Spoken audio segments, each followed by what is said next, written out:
We're coming off of God of War 2018. How do you top that? How do you deliver something that players will love maybe just as much as God of War 2018? And they're back to hiding out in their home in the woods in Midgard.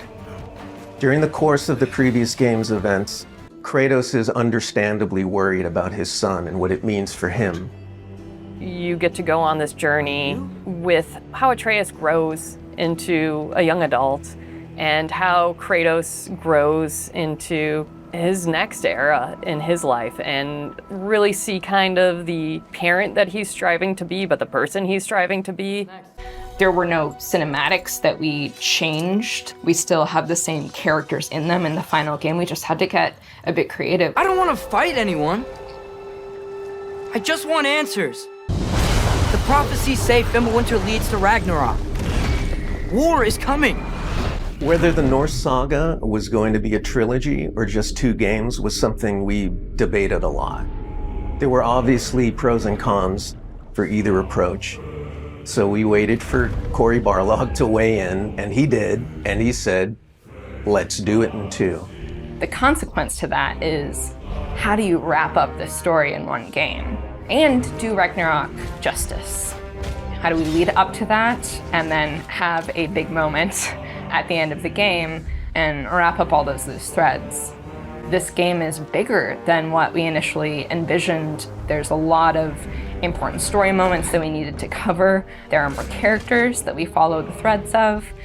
And ultimately, it ends up feeling big and epic because there is a lot there for people to enjoy. But we also bring them closure, and we provide answers to a lot of the questions the first game posed.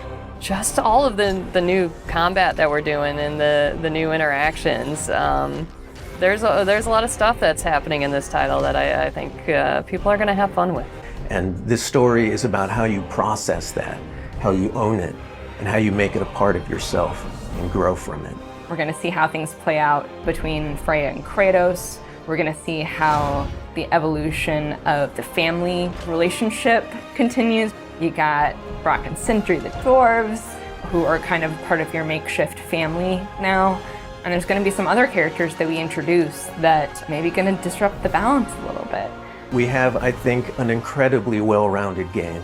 Very satisfying combat, beautiful and rich environments to explore, outstanding character art, a lush and moving soundtrack and soundscape.